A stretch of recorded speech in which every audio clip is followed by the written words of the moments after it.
Lovely का जन्म एक संपन्न परिवार में हुआ था। लवली घर में सबसे छोटी थी तो सबकी लाडली थी। माँ पापा भाई उसकी हर ज़रूरत का ख्याल रखते थे। अच्छे स्कूल में पढ़ाया लिखाया, जयपुर में बढ़िया कॉलेज से एमबीए करने लगी। लवली की एमबीए ख़त्म होते ही लवली के भाई गुड्डू ने प्रिया से लव मैरिज कर ली। प्रिया खुले विचारों की आधुनिक स्त्री थी जिसे एकाएक परिवार पसंद था। वह गुड्डू के माँ बाप के साथ नहीं रहना चाहती थी। घर में खुद को सुप्रीम मानती थी। वह चाहती थी कि गुड्डू अपने माँ बाप के लिए दूसरा घर बना दे और गुड्डू और वो इस घर में अकेले रहे। वहीं गुड्डू अपने माँ बाप और बहन लवली को छोड़ना नहीं चाहता था। इस वजह से आए दिन घर में कलेश होने लगी। गुड्डू ने प्रिया को बहुत समझाया कि माँ बाप ने मुझे पाल पोस कर बड़ा किया, उनकी वजह से ही आज यह नौकरी और शोहरत है। गुड्डू प्रिया से कहता है कि तुम इस घर की बहू हो, हम दोनों की नैतिक जिम्मेदारी है, माँ पापा और बहन की। लेकिन प्रिया कुछ भी समझने के लिए तैयार नहीं। बात यहाँ तक आ गई कि यहाँ तो अपने माँ बाप को अलग करो, वरना दहेज का केस करके तुम्हारी बहन को भी अंदर करवा दूंगी। परिवार तो पहले से ही परेशान था, दहेज का नाम सुनकर घबरा गया। जबकि लवली तो जयपुर से एमबीए कर रही थी, वहीं हॉस्टल में रहती थी, बस कभी कभी आना होता था।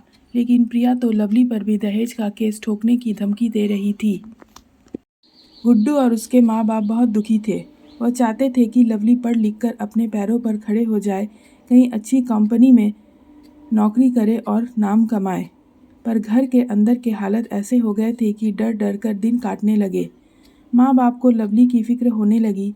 कितने लाड से पाला था, लेकिन आज वो प्रिया के सामने झुकने के लिए तैयार थे। अब प्रिया के हौसले भी बढ़ गए थे। अब तो जो मन में आता वैसे खरी खोटी गुड्डू के माँ बाप को सुना देती थी। प्रिया का खौफ इतना हो गया कि कई कई दिनों तक घर में खाना नहीं बनता था तो खाया नहीं जाता था।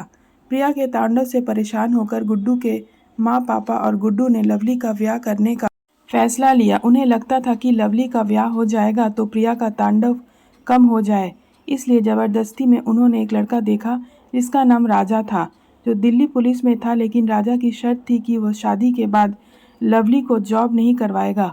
लवली के माँ बाप ने सोचा कि कोई बात नहीं, यह लवली की किस्मत जॉब ही ना करे, पर राजा के साथ दिल्ली में सुखी भी रहेगी। साथ ही साथ राजा पुलिस में है तो सुरक्षित भी रहेगी।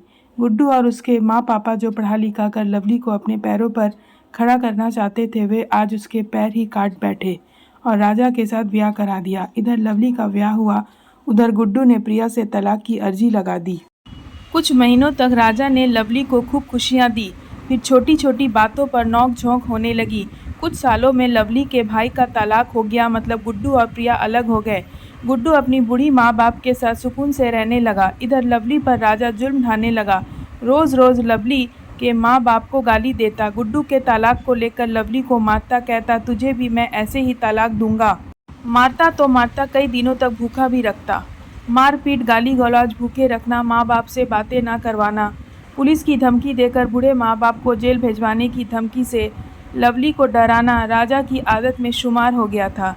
लवली को अपने घर की स्थिति पता थी, इसलिए वह राजा की गालियाँ भी खाती, मार भी सहन करती, पर वह अपने माँ बाप भाई को नहीं बताती थी। वह नहीं चाहती थी कि उसके माँ बाप को पता चले कि जिसको बिटिया बिहाई है वो इंसान नहीं कसाई है। फिर राजा ने लवली को अपने गांव में अपने माँ बाप के पास छोड़ दिया, जहां लवली को भैंस का काम करना होता था। लवली तो एमबीए कर रखी थी, कभी ना गांव में रही ना गांव का काम आता था, लेकिन अब भैंस का पूरा काम करना होता था। गोबर पानी, खेतों से चारा काट कर लाना, यहाँ तक कि घर का पानी भी दूर से ढो कर लाती थी। कभी कभी भैंस खूंटा तोड़ भाग जाए तो राजा का बाप लवली पर चिल्लाता, खुद द्वार पर बैठ हुक्का पीता और लवली को गालियां देते हुए भैंस पकड़ने खेतों में भेज देता। बेचारी लवली भैंसों के पीछे इधर से उधर भागती। देखने वाले गांव वालों को तरस आ जाती लवली पर उसके पति राजा और राजा के माँ बाप को तरस ना आता। गांव में भी खौफ पैदा कर दिया था कि बेटा दिल्ली पुलिस में है, किसी ने कुछ बोला तो थाना कचहरी के चक्कर लगवा देगा। पर ऐसे प्रताड़ना कितने दिन तक छुपेगी? यह तो ऐसा है कि छुपाए नहीं छुपता। एक दिन गुड्डू को पता चल गई कि उसकी बहन के साथ उसके ही घर में बड़ा जुल्म हो रहा है। उसको दिल्ली की बजाय गांव में रख दिया है। उसके ऊपर बिजलियां गिर गई। लगा कि सब झूठ है। गुड्डू सीधा लवली से मिलने राजा के गांव उसके घर पहुंचा। लवली से सारी घटनाएं पता चली। आज पहली बार लवली ने सारी बातें भाई को बता दी, पर कहती है, भाई तू यह समझ ले, लवली मर गई और आगे से कभी इस घर में मत आना। मैं तेरे तलाक के बाद से माँ बाप को कम ताने मिल रहे हैं। अब मेरा भी तलाक हुआ तो माँ बाप की रही सही इज्जत चली जाएगी। लोग क्या कहेंगे कि बेटा तो बेटा, अब बेटी भी तलाक देकर आ गई। इसलिए तुम सब लोग यह सोच लो कि मैं मर गई।